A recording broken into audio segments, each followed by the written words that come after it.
One thing you can't do is call Jada Pinkett a liar in regards to her and Tupac's relationship. Jada Pinkett was Tupac's A1 from day one. Anybody saying anything different is not privy to the information that Tupac said. Let's get into some of this straight game. Blackjack. Life is like some cards. It's not what you dealt, but how you play it.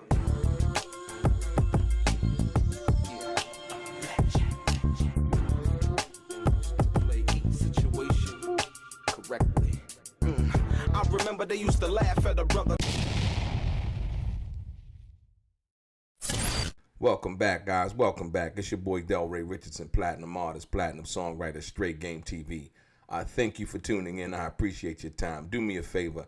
Hit the thumbs up button, subscribe to the channel, and like I always said, if you would like to be one of the first people notified when I drop some of this straight game, please do me a favor and hit or click on what appears to be that little bell notification right below this video. I'm going to get right into it. Ladies and gentlemen, the Jada Pinkett, I would say, clown session, if you will, it's not going to work. But it has been working for people who really want to, I guess, laugh at her or try to discredit what she's saying. But let's get into these facts, man.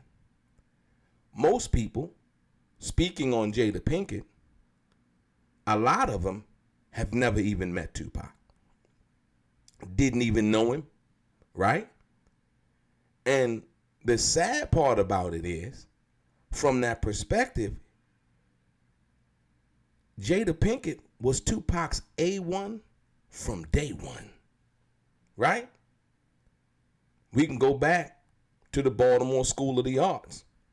We can go back to Greenmount Avenue in Baltimore, right? Jada Pinkett was there before Tupac was even Tupac. The conversations, the struggle, the all of that, right? If you know Jada Pinkett's mother's story, you'll know where Jada Pinkett came from, the lifestyle that she witnessed, and all of those other things that she's saying are actually steeped in truth and fact. So much so, this is what Tupac said that he would give Jada. We're going to cut all of the nonsense out. This is what Tupac said about Jada Pinkett. Listen. Jada's my heart. You know what I mean? She would be my friend for my whole life. She could have my one heart, my liver, my lungs, my kidneys, my blood, marrow, all of that. Now,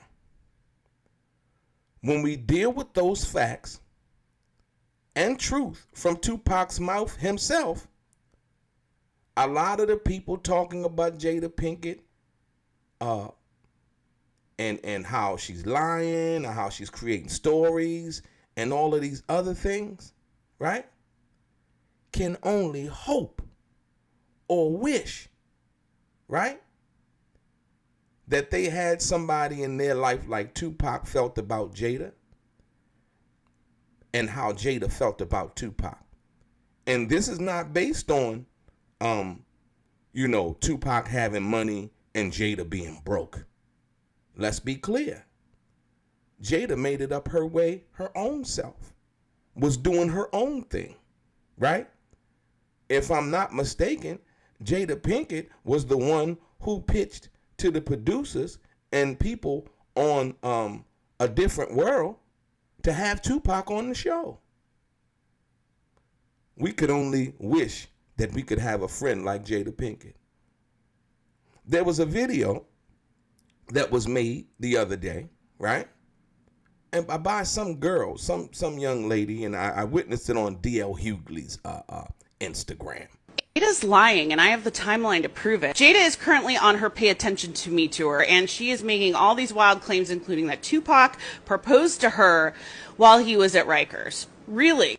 The math isn't mathing, so let's take a look. Tupac was convicted of sexual assault charges on February 8th, 1995. From there, he was sent to Rikers Prison, only to be transferred less than a month later to Clinton Correctional Facility. And she specifically said she went to see him. This was not on the phone. Book when I go to see him in Rikers, probably one of the more painful parts. Seeing him there, the condition that he was in, and having to leave him there. Cool. So prior to going into Rikers, Tupac already had a girlfriend named Keisha. He proposed to Keisha, her words, in a September 2011 interview. He proposed to Keisha before he even went into prison. They were already engaged. They got married. And she said that Jada Pinkett was lying about visiting Tupac in jail, at Rikers Island specifically, right? That's hogwash. Once again, people are trying to connect themselves to a story about someone that they never met. I'll say it again, Jada Pinkett was Tupac's A1 from day one. And so we get into the visiting of Tupac in jail. It's very well known that Jada visited Tupac when he was locked up. You know, as to where and when, it's not even relevant because Tupac knew that and Jada knew that. Period. Point blank. Right? And so we get into the when she talked about the marriage proposal thing. That is a fact. That's always been talked about. That's been talked about before Jada even wrote her book. Right? And so when people they talked about Keisha Morris and Tupac marrying Keisha Morris. Right. See, the reason why Jada didn't marry Tupac, she spoke on it herself, so I won't attempt to say the reason why she did or didn't. But we're talking about the underlying reason why Tupac wanted Jada to marry him while he was in prison. You ready? Tupac wanted somebody to be able to be close, to be able to kick them doors in. You know, get him up out of his cell. You know, and having a wife while you're in prison makes that easier. It makes it easier. So much so that when Tupac married Keisha Morris, most people don't know, they got Keisha Morris an apartment in the city of Dannemora. Did you like Tupac's wife at the time, Keisha Morris, when you met her? And do you think that Tupac should have stayed married to her under the doctrine of he who findeth a good thing, findeth a wife, or vice versa? Well, I feel bad saying this. They got married in prison. People came to visit Pac. You'll see by the visiting list, a lot of people, different times. But not everybody came all the time. He kind of figured that if I had someone here, I would get the fuck out of a 9x6 cell every day at 9 o'clock. Guaranteed. Because she would be in Dannemora. It's a little apartment they bought her. In fact, I gave her money because the company, Interscope, hadn't given him the money. And I said, how you doing? I ain't had no goddamn money, you know, to be supporting or nothing, but I gave her like 100 or so. Yeah. She had a little apartment, no furniture in it. She was all right, but she was young. She was wide-eyed. I think she loved Tupac. But I don't think Tupac, knew what love was. He never consummated that relationship. That's why it was easier to get a null when he got out of prison. These are facts. Right? So Jada Pinkett saying that Tupac wanted to marry her and propose to her, right, is a fact. Not only that, Jada was smart enough to know because Jada had her own career. She's not going to move to no Dannemora to be closer to Tupac. She can't come and see him every day. She has a career.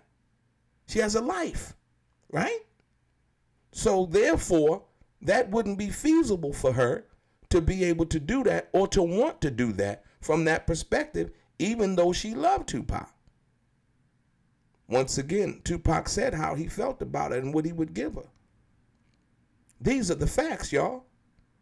Like I said, once again, for the entertainment purposes, people say what they say and, get the laughs and people come to their Instagram and all of those things. And that's cool. But once again, I'm going to leave these facts right here so that when you done laughing, you can come get some of this truth. You understand what I'm saying? And like I said, once again, when you deal with the situation, Jada Pinkett was Tupac's A1 from day one, before he was even Tupac that we came to know. Before the shots at Quad Studio, before All Eyes on Me, before Me Against the World, before Strictly for My Niggas, before all of that. We're talking about dealing with the same struggles in Baltimore. If anybody know about Green Mountain Avenue, if anybody know about, the heroin epidemic, if anybody know about all of the things that Jada and her family went through, wasn't nothing sweet about it, man. And like I said, Jada had told the story about her trying to sell drugs, all of that. This was way before. So now that she has a book and she's talking about this, the publicity is now a little bit, a little bit more focused, based on her book tour and what she's doing. But at the end of the day, she's always said these things. So I don't understand the so-called interest in all of that now when she's always said these things. Like I said, once again, I always go back to what Tupac said about her and how he felt about her. Jada's my heart, you know what I mean? She will be my friend for my whole life. She can have my one heart, my liver, my lungs, my kidneys, my blood, marrow, all of that. And so with that, that's the thing, like I said. And so when people try to come out and say that Jada Pinkett is lying, like, you can't, the one person that you can't really question in regards to Tupac's relationship and his relationship with Jada, is Jada Pinkett. Tupac already said it. More so than that, right? You've had people who have wanted, despite the fact that Jada has always denied it, who wanted Jada Pinkett and Tupac to have had a sexual relationship. And Jada Pinkett, if she wanted to really blow up and create some kind of lie behind this, don't you think that she would come out and finally admit, yeah, you know what? Me and Pac did get it on. You didn't hear her say that. She has been consistent about the fact that her and Tupac didn't do anything. Right? And like I said before, she's going to admit to the August Alsina relationship, but deny that she had sex with Tupac. A lot, like I said, once again, a lot of this stuff doesn't make sense. It defies logic. So when you're listening to certain people about certain things, you got to be skeptical about that, right? And so, like I said, once again, people have wanted Jada to have a sexual relationship with Tupac that Jada has denied over the years that simply just didn't happen, right? And if you can listen to what Tupac said, I'll give her my heart, I'll give her my lung, my bone marrow, all of that. That doesn't sound like he's talking about somebody who was down and dirty from day one, who's been consistent in their love, care, and concern and loyalty from day one. Not somebody that he had sex with. You ain't never hear Tupac speak about no other female like that in regards to how he felt about them, other than Jada Pinkett. You understand what I'm saying? So like I said, once again, when someone comes and they tries to portray or misguide you in what it actually is versus what they want it to be, because they want to speak on something that they weren't there for, that they didn't witness. And like I said, I use Tupac's words, not mine. Right? It's just that simple. So like I said, you know, Jada Pinkett, she's doing her thing. And like I said, this is not somebody, you know, it's different from a female who's trying to speak towards somebody who's famous and trying to gain a little bit of that clout. You gotta understand, Jada Pinkett was doing her thing, her own thing. She didn't need Tupac. And continued to do her thing when Tupac went to jail and all of those things. Even when, you know, she met Will Smith and they continued to do their thing. You understand what I'm saying? So much so that Will Smith even admitted that he was kind of jealous of Tupac and Jada's relationship. Not that it was sexual, but he was just being honest about how he felt as a man. I respect Will Smith for that, man. A lot of guys can't admit that. They can't admit that. They too busy trying to front. So I respect that he would be able to admit that as a man, because it made him more of a man from that perspective. Him and the Chris Rock situation, something totally different. And hopefully one day them brothers will be able to mend those fences and sit down one day and say, man, you know, hey, this is what that was and this is how I feel about that. Right? But until then, like I said, you can't question Jada Pinkett and Tupac's relationship. You just can't. She was the A1 from day one. You know, probably knew things and saw things and like I said, all of the things, the letters and so on and so forth that Tupac wrote her from that perspective. Yeah, that's what that was. Your boy DELRAY, straight game.